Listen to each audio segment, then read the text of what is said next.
أعوذ بالله من الشيطان الرجيم. بسم الله الرحمن الرحيم.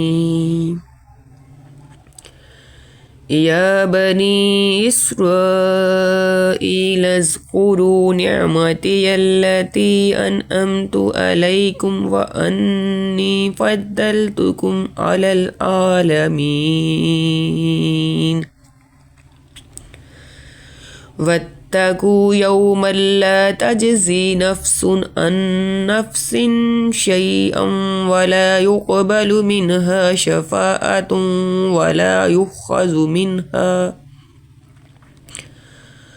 ولا يؤخذ منها عدل ولا هم ينصرون.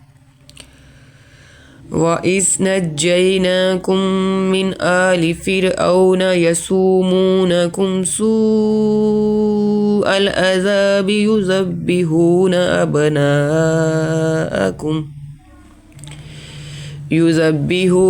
أبناءكم ويستحيون نساءكم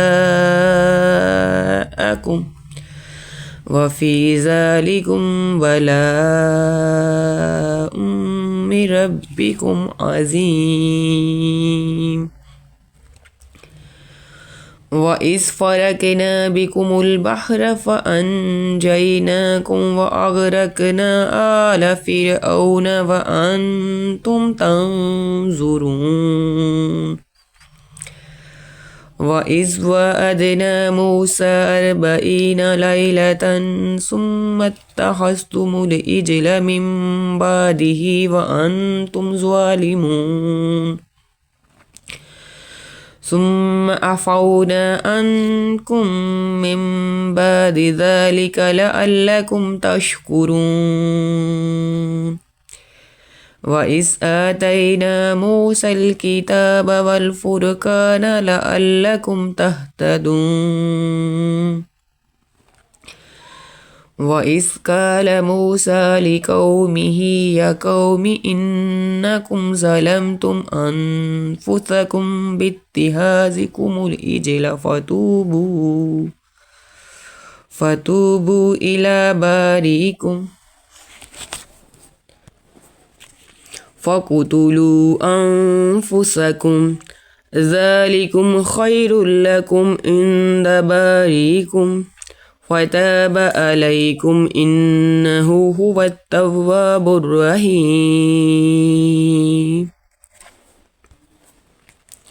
وإذ قلتم يا موسى لن نؤمن لك حتى نرى الله جهرة فأخذتكم الصاعقة وأنتم تنظرون.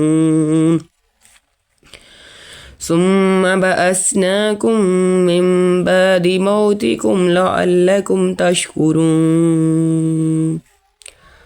وظللنا عليكم الغمام وأنزلنا عليكم المن والسلوى كلوا من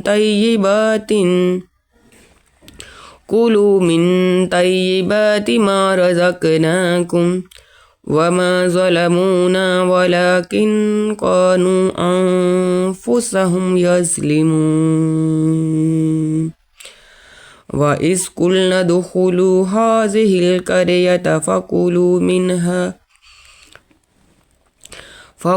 منها حيث شئتما رغدا وادخلوا الباب سجدا وقولوا حطة نغفر لكم خطاياكم وسنزيد المحسنين. فبدل الذين ظلموا قولا غير الذي قيل لهم فأنزلنا على الذين ظلموا رجزا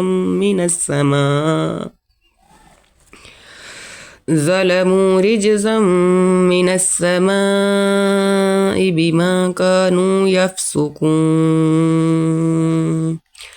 وإذ استسقى موسى لقومه فقل اضرب بعصاك الحجر فانفجرت منه 12 عينا قد علم كل أناس مشربهم كلوا واشربوا من رزق الله ولا تعثوا في الأرض مفسدين وإذ قلتم يا موسى لن نصبر على طعام واحد فادع لنا ربك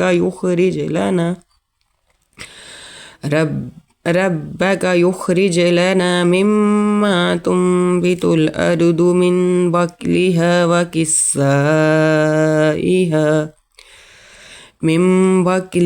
وكسائها وفومها وعدسها وبصلها قال تستبدلون الذي هو أدنى بالذي هو خير اهبطوا مصرا فإن لكم ما سألتم وضربت عليهم الذلة والمسكنة وباءوا بغضب من الله ذلك بأنهم كانوا يكفرون بآيات الله ويقتلون النبيين بغير الحق ذلك بما عصوا وكانوا يعتدون صدق الله العظيم.